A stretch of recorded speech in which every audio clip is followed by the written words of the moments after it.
welcome to Things Are Getting Strange, an X-Files Rewatch podcast. I'm Nick. And I'm Kim. And we're at the end of Season 1. Hooray! Until in 2023. Which may or may not be good, depending on how things go from here on out.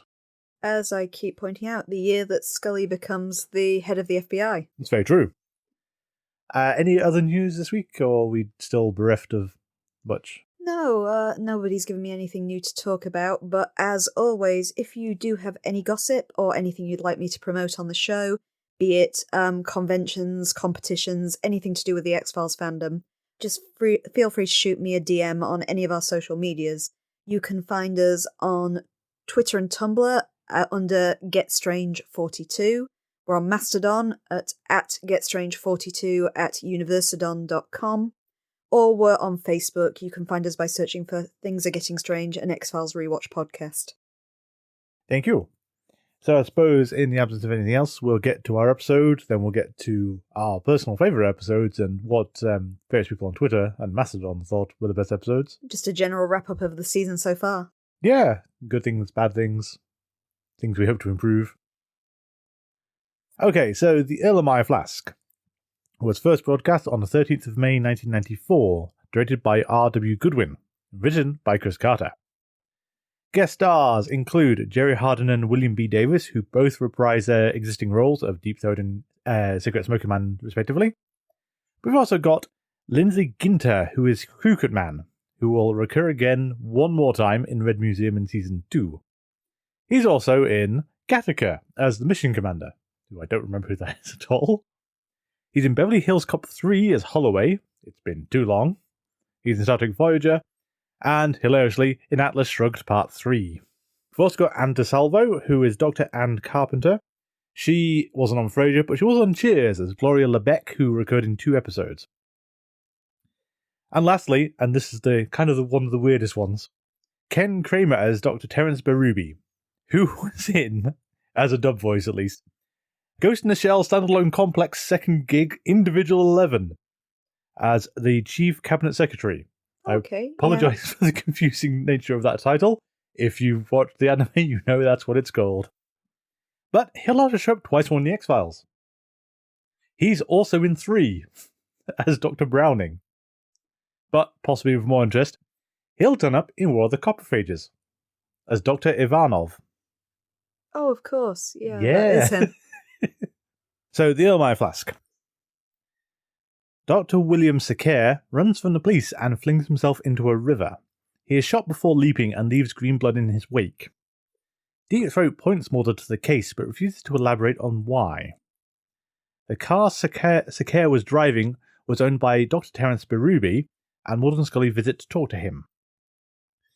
Subsequently, they are frustrated by an apparent lack of a point to the case when Mulder returns home. Deep Throat appears and insists that he continue his investigations. Berube is attacked and killed by the Crooked Man, who makes the death appear like a suicide. Investigating Berube's lab the next day, Mulder finds an Erlenmeyer flask that Berube was messing with when they first visited, labelled Purity Control. Scully gets this analysed by Georgetown Hospital. Mulder breaks into Berube's home and finds keys for a storage facility and takes a call from Secare. Secare reveals he has been in the water for 3 days and is hurt. Crooked Man eavesdrops and Secare collapses. A passerby calls an ambulance, but when the paramedics perform a needle decompression, toxic gas emanates from his body. Mulder arrives at the storage location. Inside are 5 men suspended in tanks. He is pursued once he leaves, but successfully escapes. At the University Hospital, Dr. Carpenter reveals that Purity Control contains bacteria not found in nature, and by their very nature have to be extraterrestrial. Scully meets Mulder at the storage, but the room is now empty. Deep Throat arrives, revealing that Berube was experimenting on humans with extraterrestrial viruses.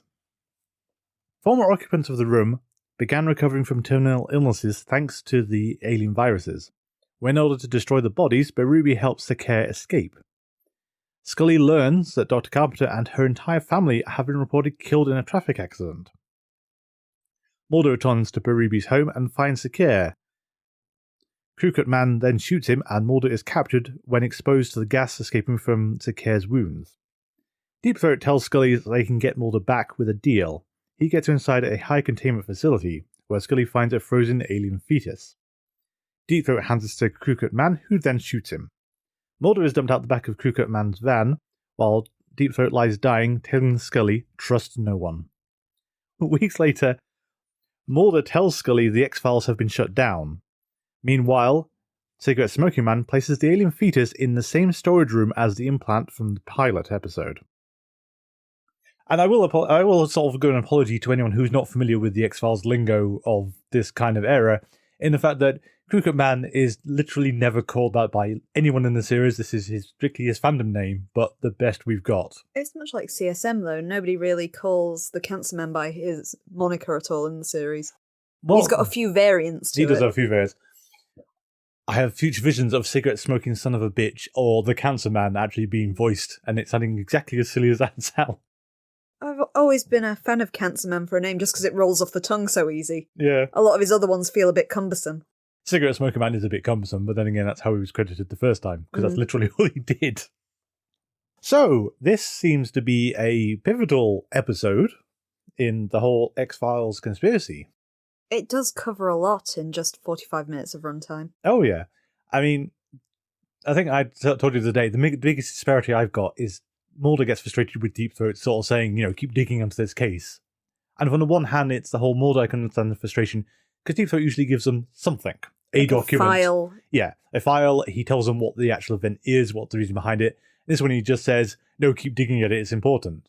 And Mulder's saying, there's nothing here. And you as the audience know that something has to be here, because first off, we've seen the green blood, which is weird.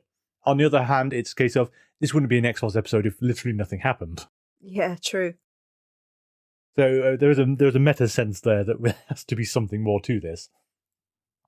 There are little details I like when they do the DNA analysis and they find gaps in the record, and there's no way to explain how that gap can happen unless they can't test for that part of the DNA sequence, which then extrapolates the case of there are other ones we're not aware of in this sample. That's kind of cool and sort of. I liked that whole sequence just for the reasoning that it makes it real for Scully as well. Is this isn't Mulder rambling? This is another scientist saying we found something extraterrestrial. Yeah, there's literally no reason why these gaps should appear on this record if it corresponds to our understanding of nature and DNA. We've also got the tragic shock, though, that Deep Throat has been shot. Yeah, I guess from this we're supposed to extrapolate the fact that other than probably Mulder and Scully, nobody's safe.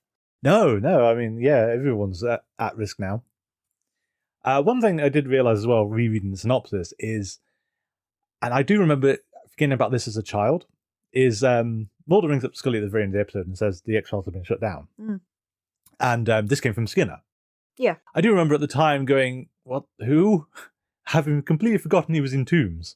Yeah, I think that's the only other time he appears, isn't it? Yeah, it's the only time Skinner's appeared. And it feels odd not to actually have seen that meeting or have any kind of sense of it. And also the fact, though, that they pulled Mulder in to say, you're being reassigned, and not Mulder and Scully, the other agent who's also in the department. I've got to admit, I did some reading specifically about how this episode ended the other day. And that line was kind of put in late term because they decided on this splitting up the X-Files plot because Gillian Anderson was pregnant. Yes. So they needed some way to separate Mulder and Scully so they could have episodes without her in as needed. Yeah. But also the fact that Fox hated this. Yes. Because Fox thought that people would hear, we're shutting down the X-Files and think the series had been cancelled and therefore not tune in next season. Well, I can start to understand the logic there, although I think Chris Carter's response is actually quite funny if you saw that one. No, what was the response? His retort to Fox was, no, we're writing the show, you're advertising it, you figure out how to convince people it's still going. Good response. In Pilot, I'm pretty sure I made the comment that it felt like they were giving Mulder rope to hang himself with, and that the pilot episode was meant to be his last chance to prove the X-Files was workable. And that's why they brought Scully in to say, no, the man is deluding himself, we'll reassign him to something more meaningful. And because of her rapport, or the fact that she actually retained the implant and everything, that gives him enough impetus to keep things going with. So it's always been hanging in the air in the background, sort of. It's not actually a series running plot, because I think it's in Pilot, and then it's in Tombs, and now it's in the Erlenmeyer Flask. And basically no one else talks about shutting down the X-Files, except for Fallen Angel, where they're threatening it. They are threatened it in a couple of the conspiracy episodes, because you have ones like Conduit where he's not towing the line as well. Yeah, but it's not an ongoing thing where it's a threat against Mulder. It's kind of, again, it comes back to the whole season 1 is very messy and they didn't know where they were going with it, and that this is a sort of overall arc of it isn't carried through properly. I felt this is kind of the purpose of this X-Files, is evidently by the point of Erlenmeyer Flask, they knew they were going to continue. So now is this the quick, let's nail down where we want the conspiracy to go in the next couple of seasons. Just so we've got the threads there, we've got hybridization now, we've got an alien virus. Yep. We've got a government conspiracy that's so deep and will send out assassins to silence people who aren't towing the line. So you've got a lot of these threads that can then carry on that are quite clear and quite focused. Yeah. Whereas we had a lot of things early in the season, like the kid picking up radio waves in Conduit. We've never seen anything like that since. No. Or our varying different alien spaceships, including the Volkswagen Transporter, up to more kind of more kind of technologically advanced seeming ones with cloaking and all the rest of it. Yeah. Also, Space Ghosts. And Space Ghost, yeah. We evidently don't talk about the Space Ghost. No, we don't talk about Space Ghost. But I would agree, though, I think Tombs is the point they found out. Tombs is where we've kind of switched from Blevins to Skinner, who seems to have an entirely different modus operandi. Exactly, and it's also brought Cancer Man in back, 3 episodes before the end, suddenly? Just to sort of re-emphasise his presence. And had him speaking. Yeah, well, it's also the whole... You get that disconnect between Skinner's public-facing persona and how he operates with Cancer Man as well, where you've read the report, did you believe them? Of course I do. So you know that even if Skinner's not part of the conspiracy, he's being controlled by them in some way. Yeah, and also the fact that they're fully aware they can't dismiss Mulder's more outlandish theories as easily as they keep trying to, because... I think it's much like, I think Jerry Harden said early on, is that they can't martyr Mulder. No. Is if they do away with Mulder, it has to be through bureaucratic means. They can't kill him and make him into a martyr for his cause. Which is what they seem to have done. Although, again, it's one of those whole... I would have liked them to explain a bit more about how it took them this long to actually get it through, given they tried to throw the book in Fallen Angel. Especially as he hasn't seemed to have done much in this one. Not like his kind of blatantly breaking the law in Deep Throat, Conduit, EBE, Fallen Angel. Realise now, Fallen Angel's the key. Fallen Angel, he was in that tribunal, they were shutting everything down, Deep Throat intervened. Yeah. Deep Throat's now dead. Deep Throat is now dead, yeah. That's why it's actually worked. Mm. That's why he's now been closed down. The X-Files is no more. But we've got... Mulder has also inferred, possibly back in pilot, that he has friends in high places, so maybe you've got the sense that it's not for long, he has other people he can call on. Yeah, we've no idea who these high-placed people are. He certainly mentioned them, I think it was in the pilot. Yeah, he sort of had some friends in Congress, I think, or connections in Congress, is the best we've got. So Deep Throat isn't Mulder's only kind of recourse. No. Again, they sort of have to come back to Deep Throat is behaving a bit weirdly in this episode, but, it's actually nice to see him in the episode so much, because I think this is the most... And interacting with Scully properly for the first time. Yeah. I like how sort of kind of blunt and discarded the introduction is. It's like, oh, hi, hi, Agent Scully. We've met before, but now we're meeting properly. It's a case of, you walked away through fog last time.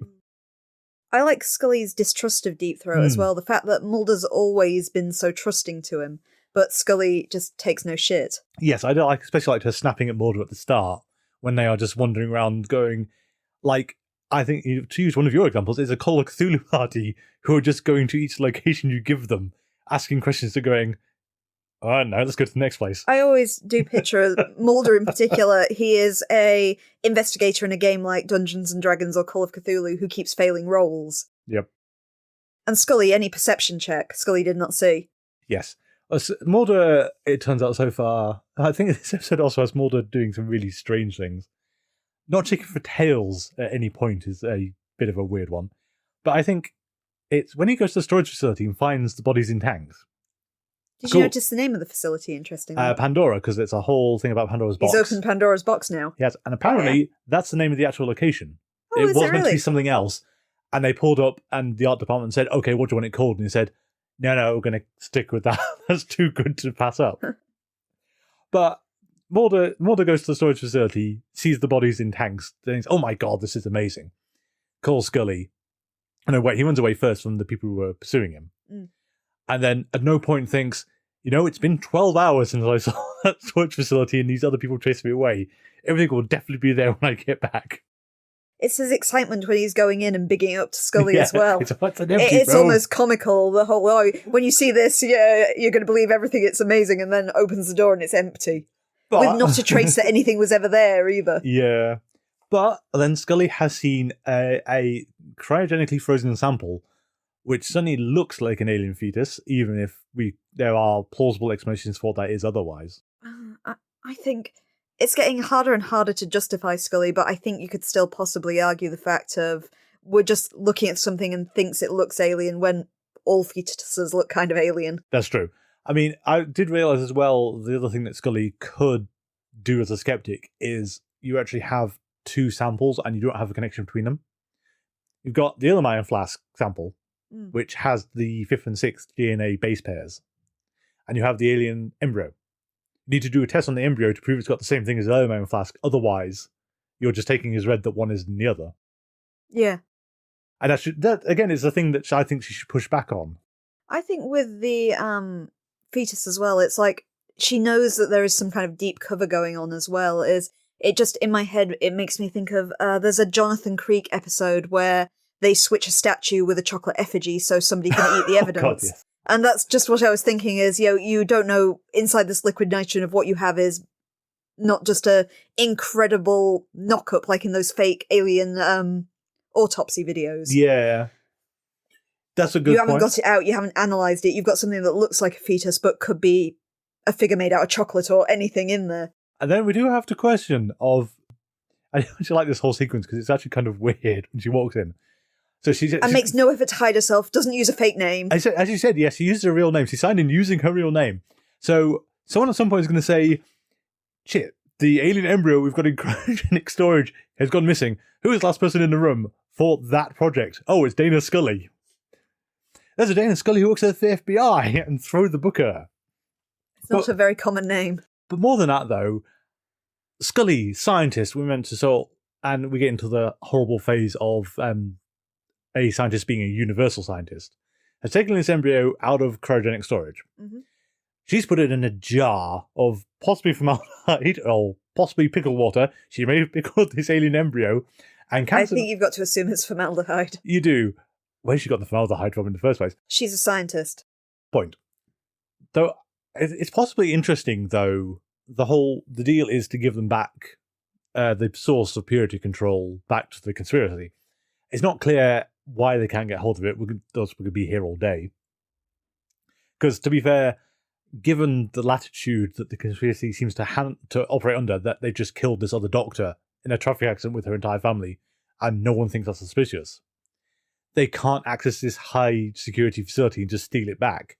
But then, the Cancer Man isn't doing anything with it. He puts the jar entire into a cardboard sleeve. It's not preserved in cryogenics anymore. It's just put on the shelf. So presumably it's kind of like copyright infringement. It's a case of, we don't want to do anything with it. We just don't want you to do anything with it. True. I think the whole purity control gives me pause as well. It's more its name.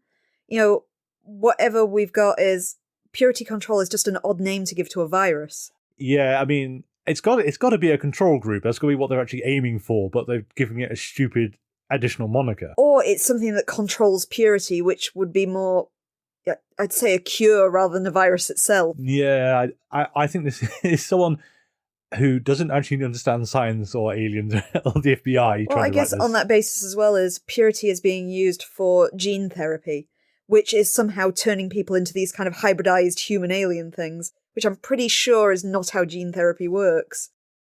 No, I don't.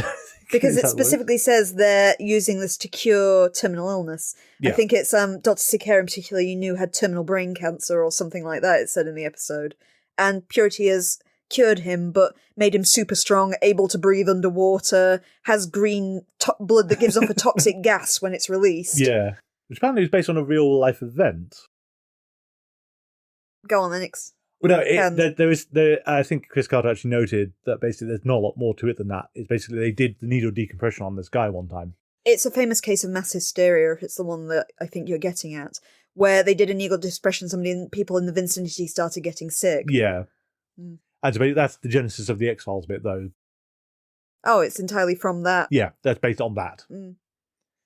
I do also like it's very much the Arthur C. Clarke, any suitably advanced technology is indistinguishable from magic, with the whole, yep, these people have got terminal illnesses, we're just going to inject this alien bacteria into them, and it's going to work. I assume it's not that they're just... it's a virus, I think they say, not a bacteria, but I presume they're not just injecting it, is that they're developing a gene treatment from the unknown alien genes that we've seen in this virus. Because, of course, viruses contain DNA. Oh, yeah. It feels a lot like the whole, we've just given them the alien bacteria, and it's fixed all their problems right up. Apparently, aliens don't suffer diseases, we all conclude from this.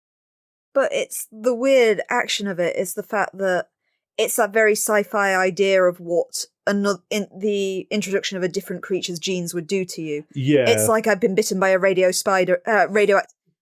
I've been bitten by a radioactive spider and now I can climb up walls. Logic of things is, yeah, I've been injected with alien DNA and not only is my cancer gone, but now I can breathe underwater. I was going to say, the breathing underwater is one of those whole... This is written by someone who doesn't quite understand why fish can do it and humans can't. And the whole structure of a fish is different to facilitate breathing underwater. You do have species of fish that can breathe air, of course. But they still have gills. Yeah, that's the way they can do both. And he does not have gills on his neck. He's not Kevin Costner in Waterworld. No. But so to go back to the positives, though, I like, as much as you know, it can't be a complete waste of time. You can feel Mulder's frustration at the start of the episode because you're showing a lot of stuff that doesn't make a lot of sense or have much going for it. The guy being pursued by the police is stronger than he should be and bleeds green blood and can't be found underwater.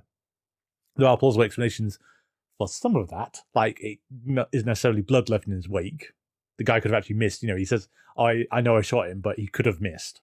It's either that or when they're dredging the water, he has been killed and swept away or something like that, or he's swam sufficiently far away and escaped and they just missed him somehow. Yeah, there are explanations for it.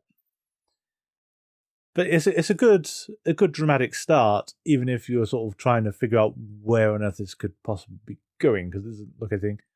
The other part that occurred to me, and the episode doesn't dwell on it at all, is we've got that corruption from above again, with how the police are handling it. Because you do find out, and I did wonder if you found out a little way in why they're pursuing Sakir. It's like a routine traffic stop he failed to stop for. And it's the amount of police presence they've got going after him. You've also got the fact that the police supposedly have Sakir's car in lockup, but it's not his car. Yeah, the one they give to Mulder is not the same car that's been replaced. Either the crew cut man is incredibly crafty, or the police are involved in this in some way and they've kind of hidden evidence. I think given EBE and things, we have to go with the police either involved or leaned on increasingly to sort of hide things. Mm. You've always got this idea in the episode so far of the difference between finding out the truth and catching people who are guilty. Yes. So you've got this idea of a lot of the high-up police and FBI agents in there aren't really interested in the truth, they want to get the man. So all you have to do is infer that this man is guilty of something and the police in the X-Files world will come down on him. We have to get into Scully probably just, contributed to Deep Throat's death.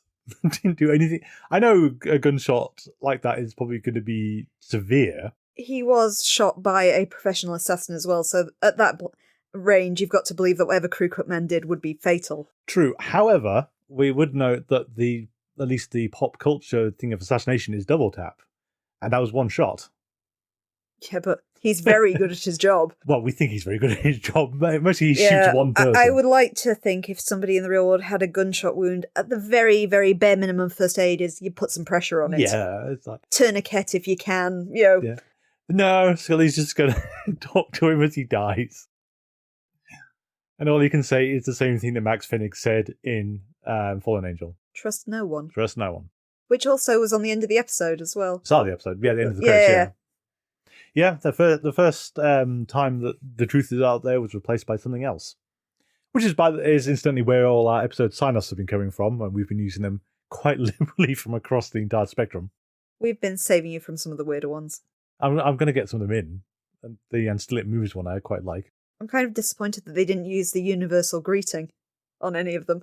I know, you do have it written down. I've got it written down somewhere, yeah. I'll bring it back at some point. I think that's how you should start series 2. Very well then. I will begin season 2 with the universal greeting. I do also think it's interesting that as much as Scully does come out in this episode, she's lost patience with Deep Throat and his way of operation at the start. Because Mulder's saying, "Oh, he wouldn't lie to us or leave us on a false trail." Aside from that time he did that, Mulder. It was last Tuesday. There was a whole episode about it. You were very annoyed at it. Oh, it's that Father Ted joke again with you were wearing your red sweater. Oh, that time, yeah, that lie. Oh, yeah, I remember now when he bugged my apartment. Or might not have bugged my apartment, but I suddenly knew the bug was in there. I did also find it interesting though that after Scully blows up at him, and I think it comes back to how much Mulder actually does seem to respect Scully and like Scully, is that he more or less parrots her words back at Deep Throat when he actually turns up. And Deep Throat just waves it across, but it's still Mulder's then flinging Scully's criticism after defending Deep Throat straight at Deep Throat himself.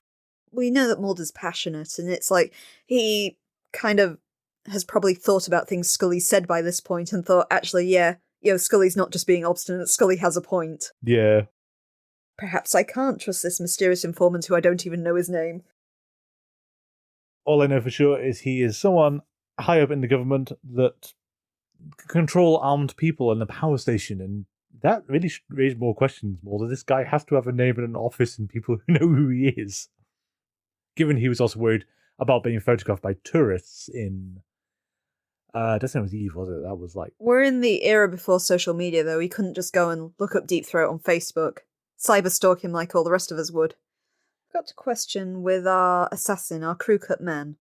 Oh, yeah. Who you've said will appear one more time. One more time. He's the first kind of operative of this kind we've really seen in the series. Is previously the closest we've got is the mole from Ghost in the Machine. Yeah. Who is not violent, he's not quick, he's just more like a spy. That's Whereas true. this crew cut man is clearly an enforcer who's sent in to make things go away as he does in Pandora and makes the entire room vanish within 12 hours. Yeah. Why does he leave purity control? Yeah, I don't get that one either. He breaks in, he murders Dr. Berube, ties a bandage around his neck and throws him out the window to make it look like a suicide attempt. The most dramatic suicide attempt of all time, I think. Yeah. But leaves the huge flask full of confidential materials labelled with what it is on a table. Yeah. Well, again, it comes back to the whole, if you pick at this, the conspiracy doesn't make sense. Because, yeah, he could have picked up the purity control there and that would have shot down the leads. Why they can't get it back from the storage facility when it should be read.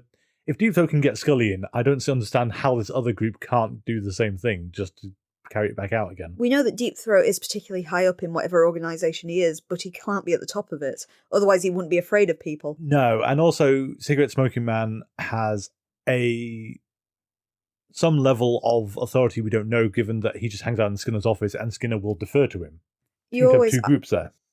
As much as I dislike the episode, I keep going back to the Ghost in the Machine, which revealed so much, it turns out, is the character saying, the same people sign our paychecks. Yeah. Is we know this is all interconnected, and the same people who are kind of in charge of this shadowy organisation are also have their kind of grasp on the police and the FBI. Very true. Just to dwell on purity control a bit more, just because we, like kicking stupid detail.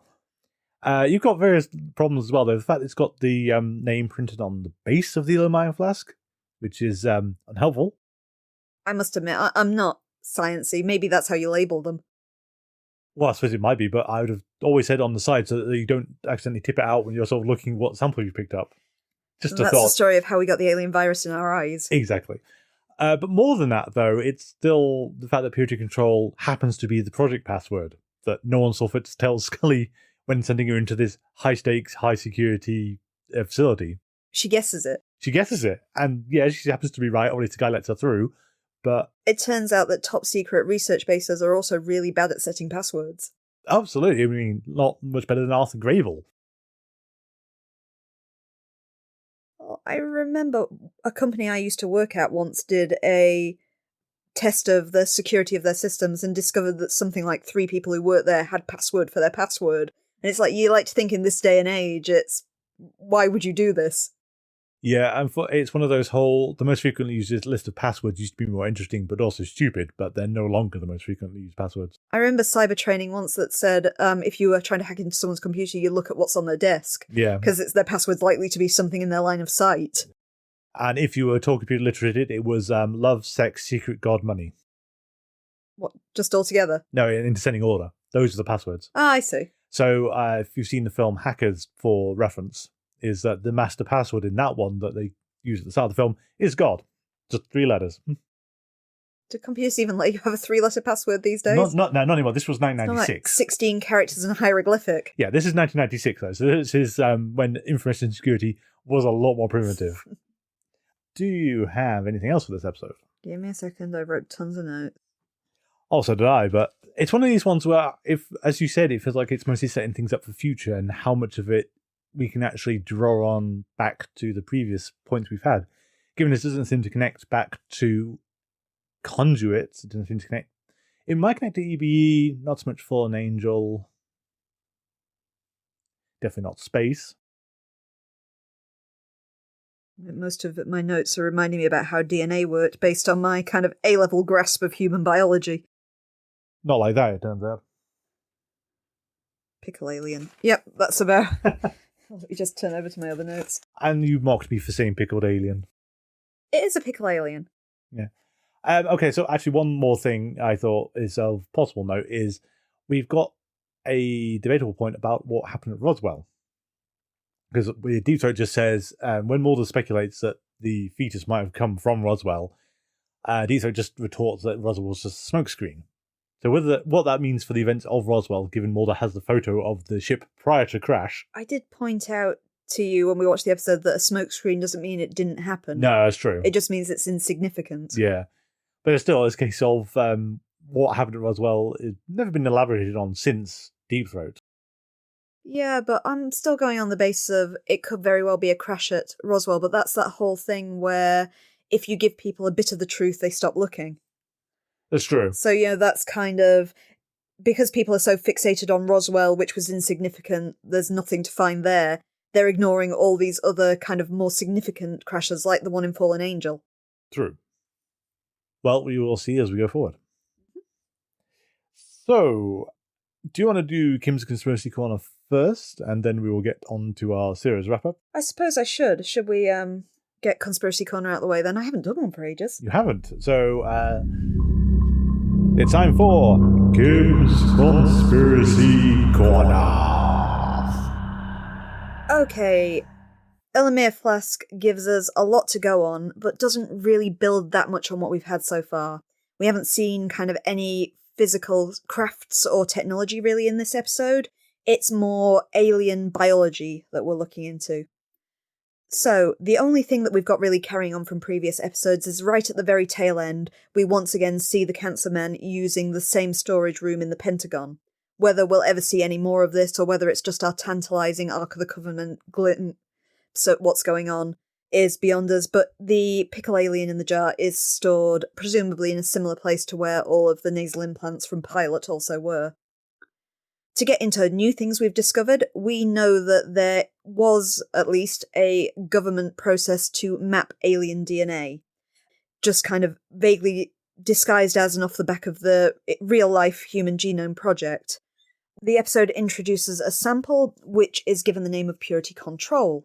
Purity Control contains a virus which, when analysed, shows it contains 2 base pairs within its DNA, 2 nucleotide base pairs.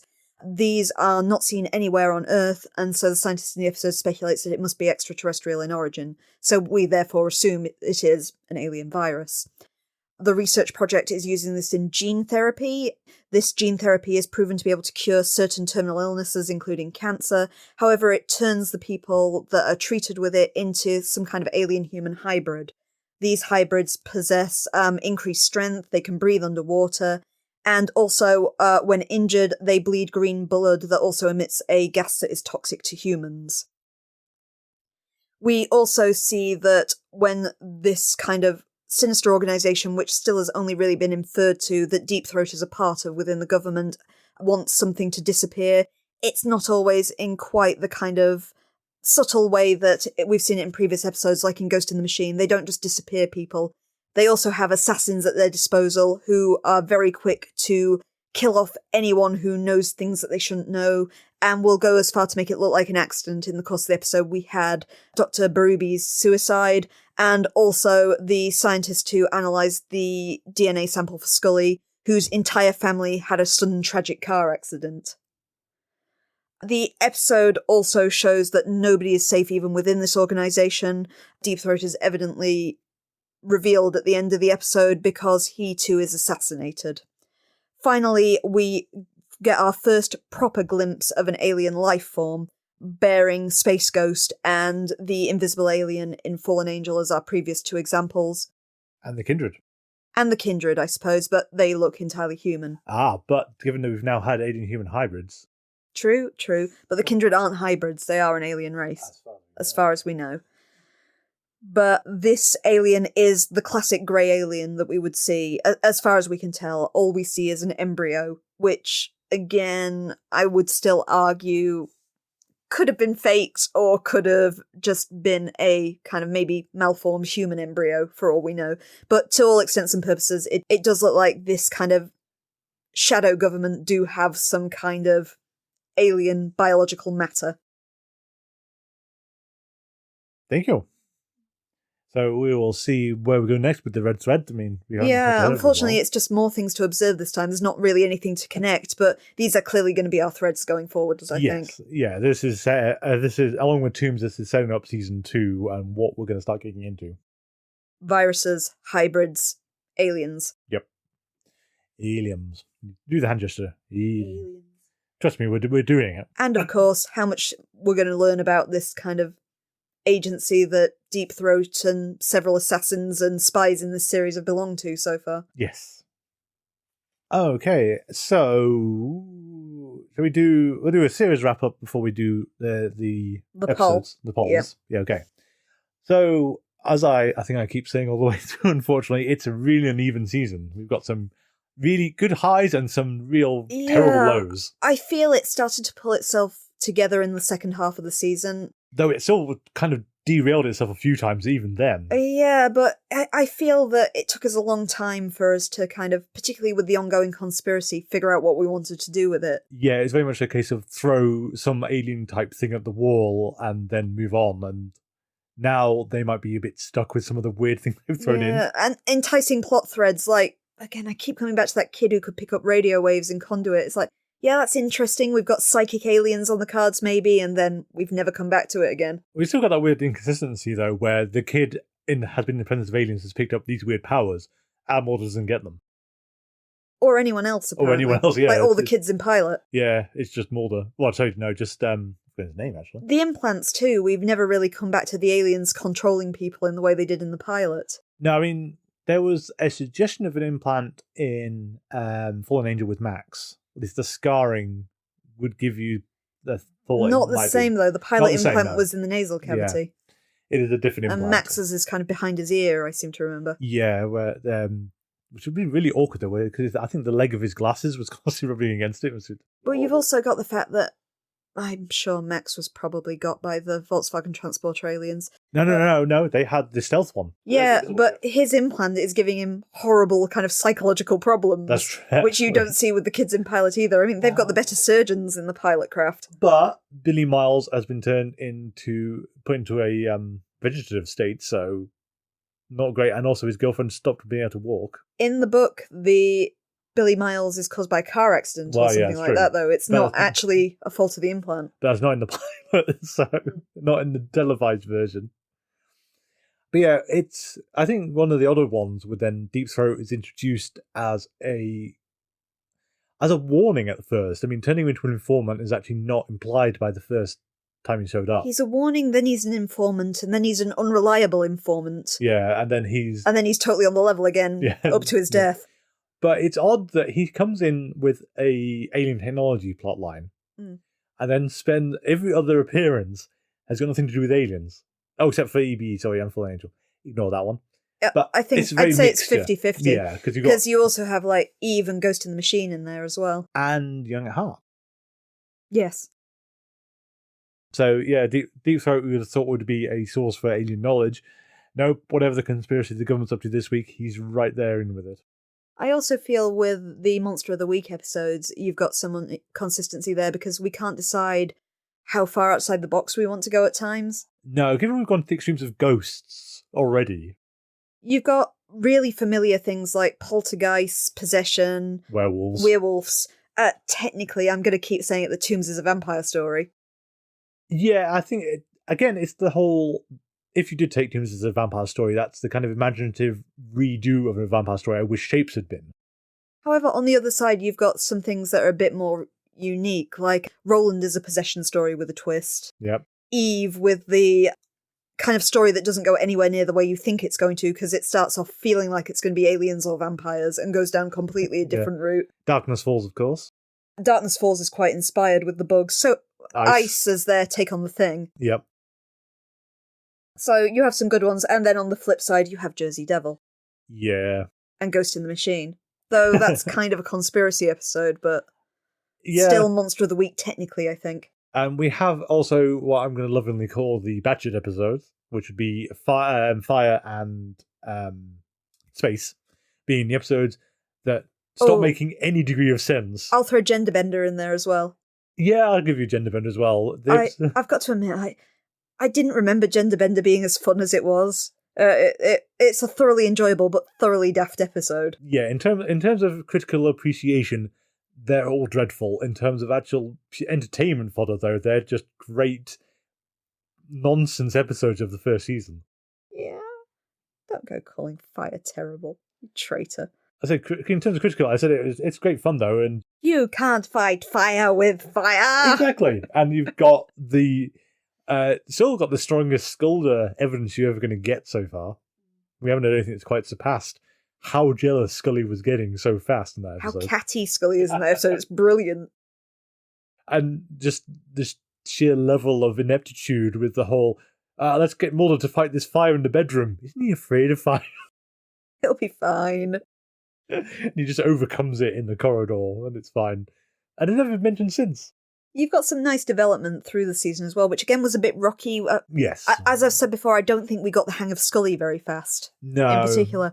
But you're seeing it on both sides now, is Scully is becoming more open. She's still critical, and she still will not believe things without hard evidence because she's a scientist. But give her evidence and she's all there. Yeah, particularly if like another doctor or a scientist back up this evidence, Scully is happy to follow it through. Yeah. And Mulder is a bit ropier. Mulder fails all his social roles. But Mulder is kind of a bit rockier, but he's starting to trust Scully. Yeah. You can say is that even though Mulder is passionate and Mulder says things that sometimes he doesn't entirely mean off the cuff, he does take things Scully says to him to heart, and it is kind of encouraging Mulder to be a bit more kind of empirical about his views and things like that. Yeah. And as we keep bringing up, there's that weird not inconsistency, that weird contradiction in Mulder. And he's a great personable person, terrible at social situations, and he will absolutely throw you under the bus if it gets him what he wants. Yeah, it's... Even Scully is, if... you see it particularly in the early conspiracy episodes, is if Scully is not playing ball, Mulder will just go rogue. Yeah. He will run off, he will leave her, and usually get himself into horrendous trouble because Mulder's been left to do Mulder's been let off the lead and therefore breaks the law instantly. He's chasing that car down the road again. But yeah, I think it's also very clear that there is no grand conspiracy at this point in time. There are things that can be picked up and used for a grand conspiracy, but there's nothing back there at the moment that's holding it together. I'm gonna say, and I'm making a generalization because I'm trying to read Chris Carter's mind, that I don't think there is a plan at this stage. No. I mean, they did this first season not knowing if they'd get a second. Is we've put some threads in there that we can build upon, but we don't actually have an idea of where we're going yet. Exactly. I mean, it comes down to simple things like William B. Davis wasn't cast as, shadowy informant. He was cast as guy who smokes cigarettes in the corner, and no one expected him to show up again after that point. Ditto Deep Throat was meant to be in one episode, and that was it. And then conversely, you've got things like Phoebe was meant to be a recurring character who never shows up again. I think that's because test audiences hate her. It's true, and at least one person who responded to my Twitter poll seems to have a grudge against Phoebe. But you can see it's the intention there and the intention changing as they went, is that she was meant to be more of a thing. I think that the Lone Gunmen were meant to be one-offs, and we know they're coming back. Thank goodness. Yeah. It will be nice to see them again. And we know Crew Cut Man will be back in some capacity. I don't know how.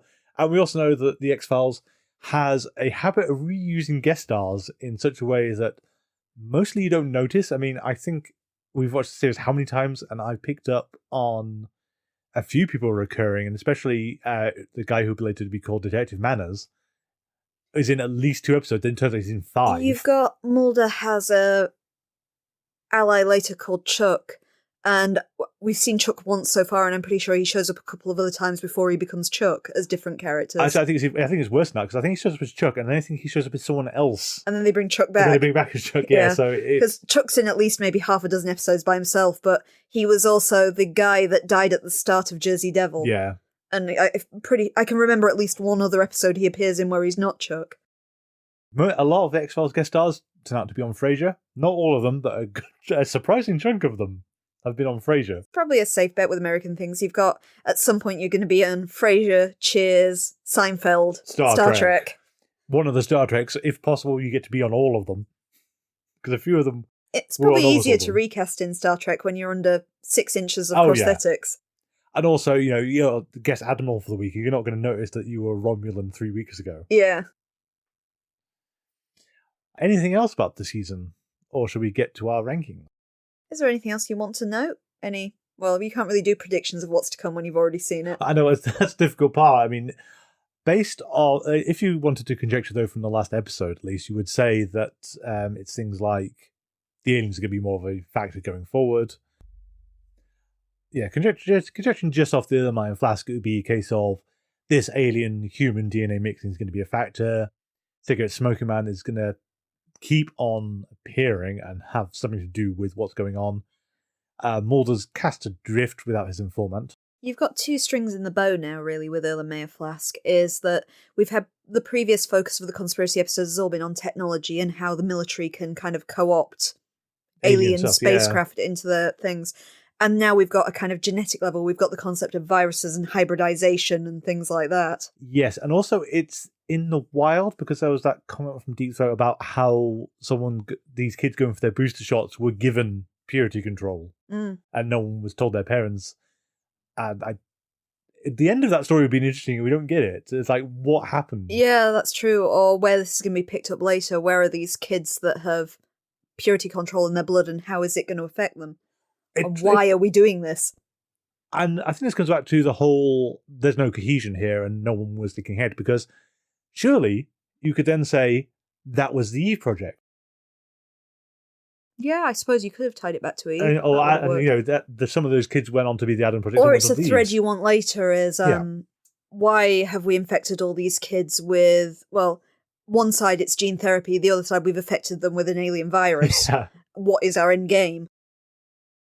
And the other one, which is, I think it's the whole, you can't really sort of ding the X-Files for it because it's an anthology supernatural series. But you are basically presenting the 14 times as reality, where basically every extreme of paranormal activity is in the same universe. Because normally you don't get ghosts sharing a universe with aliens, don't get genetic monsters sharing a universe with werewolves. So it's one of those things where you don't often think of aliens as being horror, they're purely sci-fi. I know that there are some exceptions, but you get science fiction series or you get horror series, which would cover all your bases of ghosts, werewolves, that kind of thing. And the X-Files has mashed it all together. So we know there is life after death in some capacity, in some form, because there are ghosts that exist, and also alien ghosts, which also exist. You also have perhaps a concept of some religious ideas being okay. A la Miracle Man, you get the second coming in that. Yes. So we've got that to contend with. So how in a world where you've got ghosts, you also have people who can come back from the dead and things like that. And also, so the aliens have come, the government is doing really weird experiments on humans. Once again, it's a case of, why isn't the Almighty intervening on this? Best of all possible worlds. Yeah, that's always the excuse, though, isn't it? It's a good excuse. Okay, but do you have anything else you want to note about this season? No, I think that's about all we can say for season 1. We can evidently get into this more when we get to the end of season 2 or 3, I suppose. Yep. Okay. So, shall we do what the followers liked best in the episodes, and then we'll get to You our want to do own? our friends first and then our own? Yes, let's do it that way. So, over the last week or so, on all our social medias, I have been asking you questions. And this is the reason why. I asked you all to let me know what your top 5 episodes of season 1 were. I asked you to let me know what your least favourite episode was. And I asked you who your favourite villain was. So, do you have a preference of which one you want to start with? Let's go for just the episodes first. Top 5 episodes. Okay, so you are all horrible cheaters. I'm going to say that off the bat. So, the person that said Beyond the Sea 5 times, I have counted it as once. That's fair. And any of you that said more than 5 episodes, I have taken your first 5 answers. So bear that in mind in the future, is put your 5 favourite ones first if you're going to name half the season. So, as accurate as I can get it, our favourite episodes are, in first place, Darkness Falls. Ooh. Other than the chap who said Beyond the Sea 5 times, every single one of you mentioned Darkness Falls. It was the only one that was mentioned by everyone. Interesting. And also, quite impressively, one of Chris Carter's episodes. So, well done, Chris. Second and third place is a tie. Squeeze and Ice both got the same number of votes. Morgan and Wong, good. Fourth place was The Pilot, which I was quite surprised, I'm actually actually. surprised at that. I mean, admittedly, you want the pilot to be good because it got to draw you in, but at the same time, you expect the series to surpass it and not be the sort of pinnacle, really, don't you? Yeah, true. But yeah, I don't know whether it's nostalgia goggles, if your argument is for that, or if people just saw something in the pilot that really spoke to them. I suppose it is the first interaction between Mulder and Scully. Yeah, and I suppose you could also do it. It's also the one you can just do in isolation the easiest if you wanted to. Like, the pilot is the start and end of the X-Files, if you want to view it like that. Yeah, that's true. And in fifth place, sorry, guy that tried to sabotage the contest, fifth place is Beyond the Sea. Ah. Well, it would have been first place if I'd counted it 5 times for its biggest fan. That's fair. Okay, so how about you? You want my top 5? I would like your top 5. In order. In order? I'm with its number 1 fan. Beyond the Sea is my favourite episode, as I think I've inferred heavily. I was not wholly shocked, I must say. I have brought it up several times and don't have a bad thing to say about it. My second favourite is EBE. Okay. Which not many of you actually brought up, so I may be alone on that one. No, I've got EBE, so don't worry. Third place is where I'm going to contest with you, is Fire. I enjoyed Fire. I just think it's not a good episode. It's lovably daft. It's absolutely memorable, and I love Cecil. That's fair. He's such a fun baddie. Fourth place is Roland. Ooh, okay. Bit of a surprise. I didn't remember it being one of my favourite episodes, but when we rewatched it last week, Roland is powerful. Okay. And fifth place is Darkness Falls, going with the masses.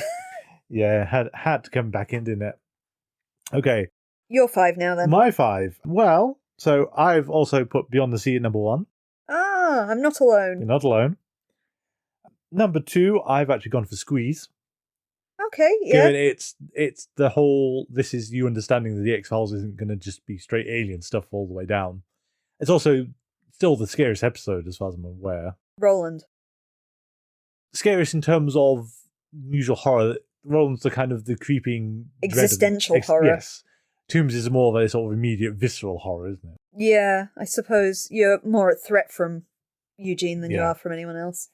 So 3, I would put Darkness Falls, because everyone loves Darkness Falls. It's a great episode. It's a great episode. 4, I would concur EBE. Really good episode. Yeah, specifically for early conspiracy. Oh yeah, it works very nicely. And 5th, which puts me at an oddity, I'm actually going to nominate Ice. Oh, you've got Ice and Darkness Falls on the same list. Yeah. I very much enjoy it. As much as I complain about huge chunks of it, it is a good, effective episode. Yeah, it's a good episode. Just don't think about it too much. You just complained about the entire thing. I wasn't expecting to see that on your list. I like to surprise people. Okay, so that was the best. What do we have collectively for worst? Well, our followers as X-Files fans seemed quite reluctant to tell me what their worst episodes were, and I can dig it. You know, a lot of you say you love the entire series and things like that. You're maybe not as critical assholes as we are. The runaway worst episode was Space.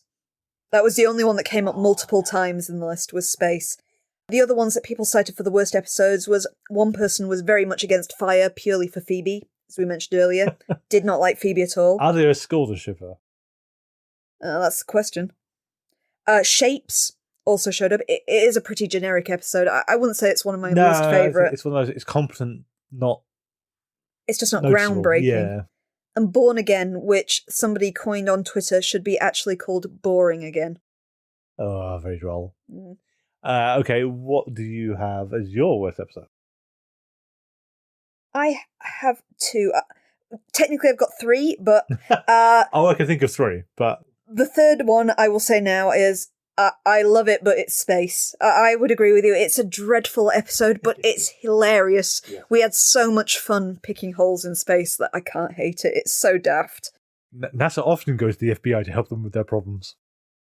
Yeah. It's the whole... I'm more critical of the boring episodes just because I find them a slog to get to. Space isn't boring. No. Space is lots of fun. But the two episodes I thought were actively boring are Young at Heart. Yep. Which is Salamander Hand, and Ghost in the Machine. Okay. Which I've come back to it so many times because it's got so many important lines in it, but I just hate it. Yeah, that's fair. I mean, I was going to say, I would nominate the familiar one there is Young at Heart. I mean, I would also throw Born Again into that mix as well, but Young at Heart, in contrast to Born Again and indeed Lazarus, is even more of a slog to get through than those ones. And I think we discussed it a few times, it's the fact it refuses to actually explore the interesting components of it. It's really fixated on Mulder's past and this serial killer, not, oh my god, that guy has a salamander hand. You've got Dr. Mengele running around grafting weird limbs to people. You're literal mad scientist. Why are we're focused on the wrong thing? This episode has gone in the completely bizarre direction that it didn't need to. And there are other episodes that go in a weird direction, like we said earlier, Eve. Yeah. Completely U-turns what you think is going to happen in it. But that was an interesting U-turn. This is a whole... You're focused on really mundane things. You're ignoring the fun bit. Yeah, I'm focused on mundane things, and I don't care if Mulder is going to shoot him properly or not. Okay, so for your best villains... I actually had two for the best villains, but do we have a community villains? Luther Lee Boggs is the favourite one in the community. That's Beyond the Sea, Brad Dourif's character. Okay. The only other one that came up with Arthur Grable from Roland, and that's where I'm going to agree with them, is I'm going with Arthur for my best villain. Okay, well, I actually decided to split it down the middle because I thought there are two ways of appreciating villains. One is entertainment, and one is, actual threat. Yeah. So for entertainment, I actually nominate Toombs for being just generally... You're not going to go with him for threatening? When you've just argued Squeeze as a scary episode? I'm coming back to it. I have reasoning. Okay. But I'm going for Toombs but it's Toombs in the case of... And it's only for Squeeze that he's actually threatening it. In Toombs, he's more of a nemesis kind of figure. Yeah. And it's the whole... It's fun to watch Toombs do these things. The stalking people, the sort of squeezing into impossible places. That's an entertaining villain. Yeah. In terms of threat, I would agree with Arthur Grable, because he actually is genuinely terrifying. Yeah. But it depends which way you want to take villain. It's the whole... Our community say Boggs. Boggs, I think, is one of the most entertaining guest stars they have in the series. Brad Dourif is fantastic. He draws your attention. He's mesmeric. That's why it's my favourite episode. But Boggs, while he is evil, he's killed many people, you've got Boggs at the end of his life and he's trying desperately to redeem himself. He's trying to do the one good thing. Yeah, he's not really a villain now. He was in the past. He's like a former villain. Yeah. It's not even Hannibal Lecter of he's trying to escape or anything like that. So that's why I think Toombs is Whereas more... Arthur is evil. Yes, Arthur is evil.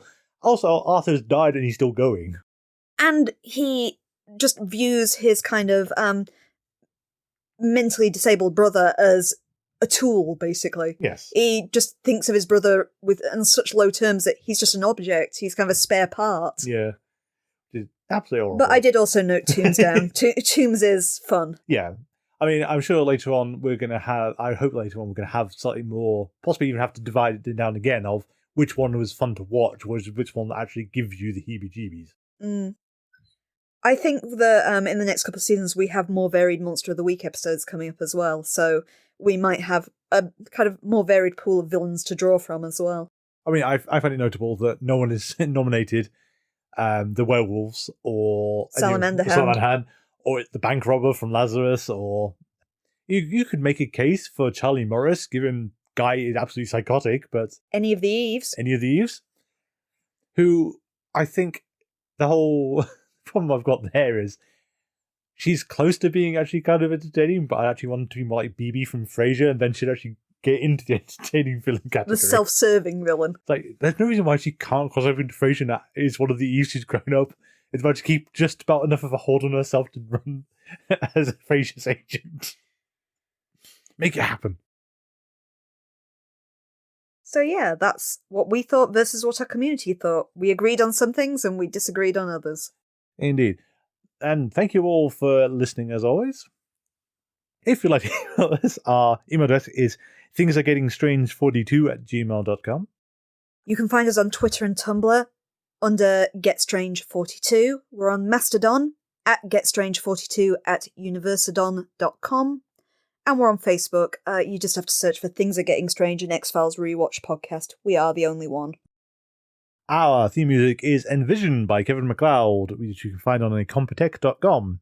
It's licensed under the Creative Commons by Attribution 3.0. Thank you all for listening, and until next time, the end.